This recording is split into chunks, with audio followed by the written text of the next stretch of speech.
Picture this. You're perched on the edge of a towering cliff where the world feels both infinite and suffocating. The wind roars, a primal force tugging at your clothes, your thoughts, your very sense of who you are. Below, the ocean writhes, its waves smashing against jagged rocks in a symphony of chaos and eternity. Your chest tightens, not from the height, but from the invisible burden you've carried for years. The weight of others' expectations, the sting of their judgments, the relentless need to prove your worth.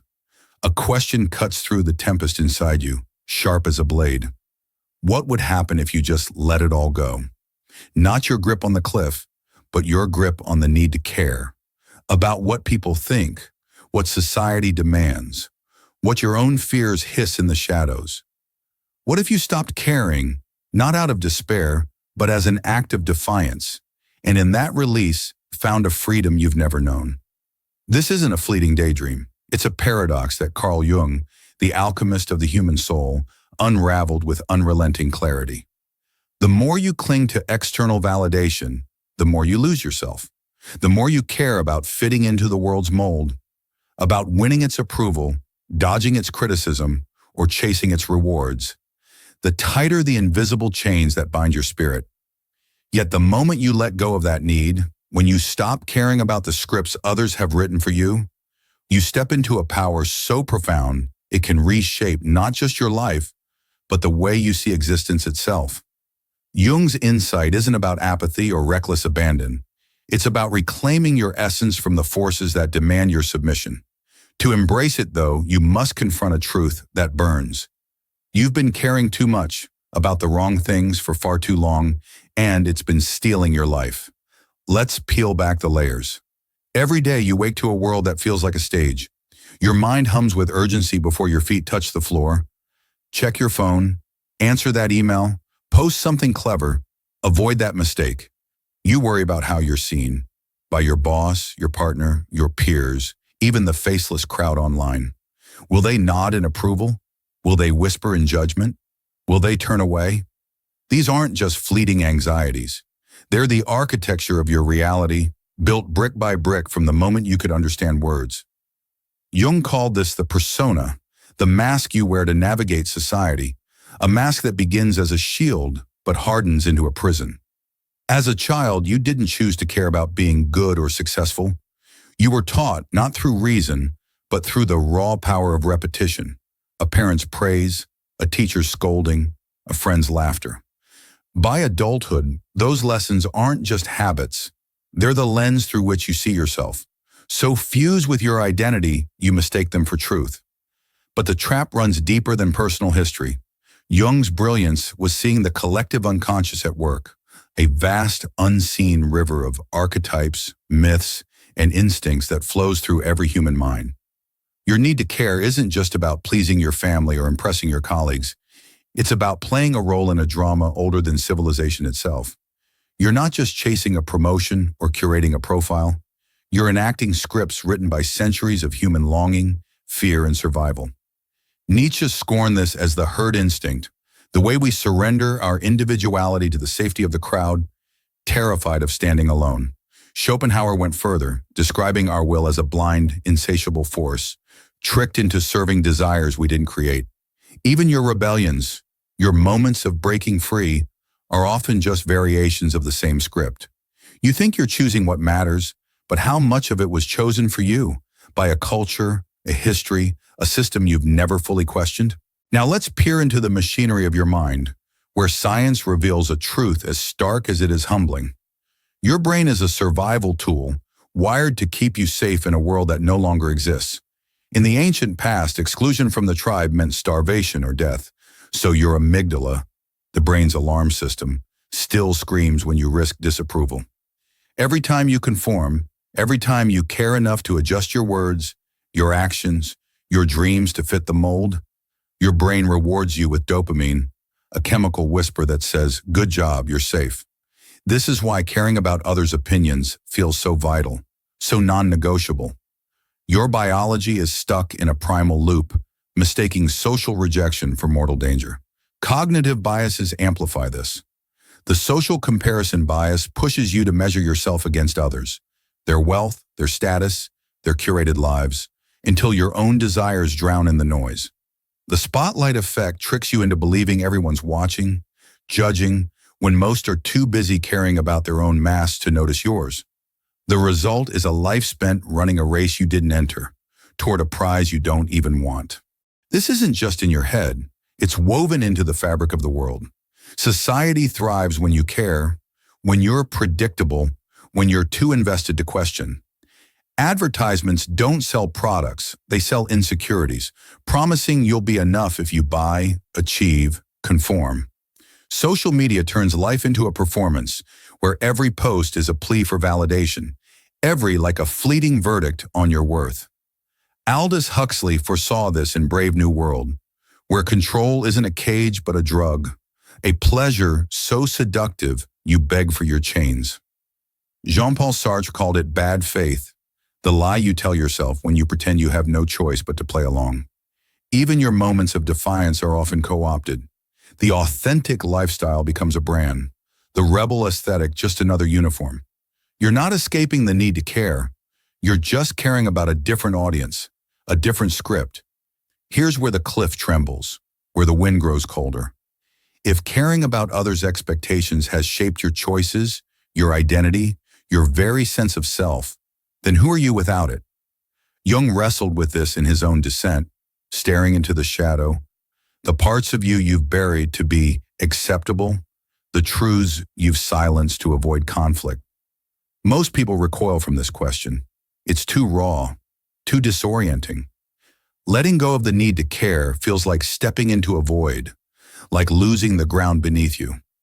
But here's the paradox that Jung uncovered. Caring too much about the external world doesn't anchor you. It unmakes you.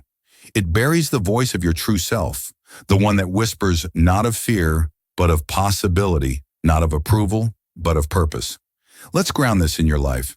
Think of a moment when you felt stuck, not by circumstance, but by the weight of what others might think. Maybe you held back an opinion because it felt risky, stayed in a job that drained you to seem responsible, or abandoned a dream because it wasn't practical. What stopped you? Not the obstacle itself, but a voice, persistent, nagging, saying they'll judge, or you'll fail, or you don't deserve it. That voice isn't yours. It's a mosaic, pieced together from every doubt, every criticism, every should you've internalized. Jung saw this as more than personal. It's the collective shadow, a shared burden of fear and conformity that presses down on every human soul. The more you care about fitting into its script, the further you drift from who you were meant to be. Now the urgency crashes in like a wave against the rocks below. You can't keep caring like this. It's a slow theft of your life. Every moment you spend chasing approval is a moment you'll never get back. The confirmation bias makes you seek evidence that you're doing it right, even when it feels wrong. The sunk cost fallacy traps you in paths you've outgrown because you've cared too long to stop now. The longer you wait, the heavier the toll. Neuroplasticity, your brain's ability to rewire itself, means you can change, but it takes effort and time isn't endless. Viktor Frankl, who found meaning in the horrors of a concentration camp, knew this. You can survive anything, but without caring about what truly matters, your own truth. You're just existing, not living. But here's where Jung's insight ignites, where the cliff's edge starts to feel less like a threat and more like a launch pad. He didn't just expose the prison of caring, he showed us how to break free. The answer isn't to become numb or selfish, it's to redirect your care, to stop pouring it into what's fleeting and start investing it in what's eternal. Stop caring about others' approval, about society's checklists, about fears that belong to someone else.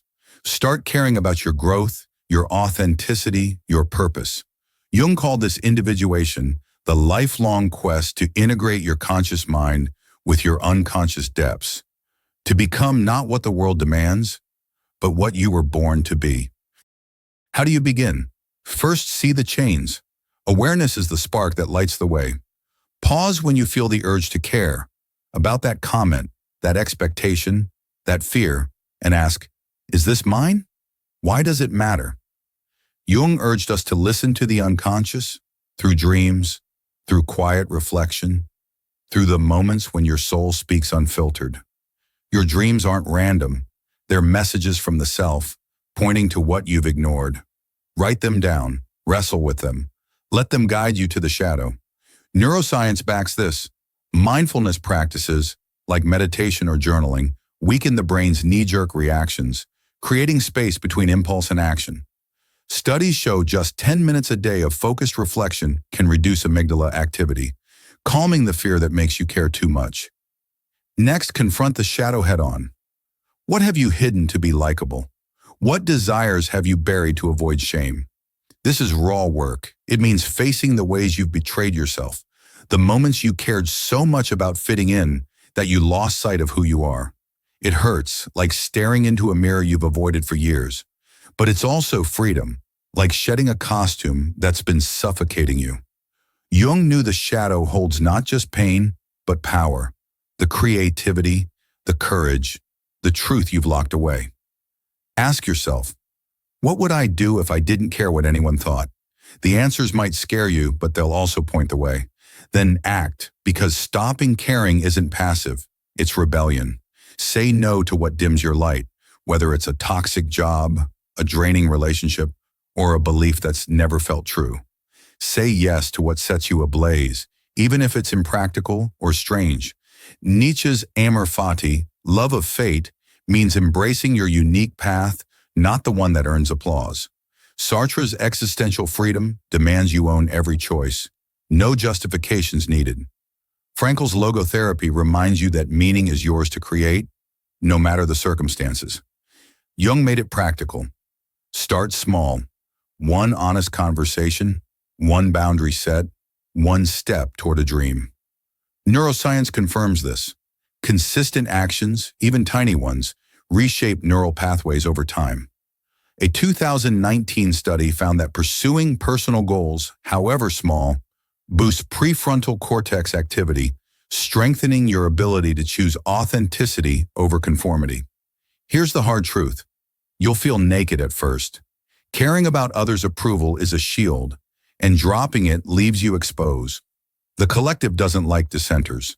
Friends may drift, family may question, strangers may sneer.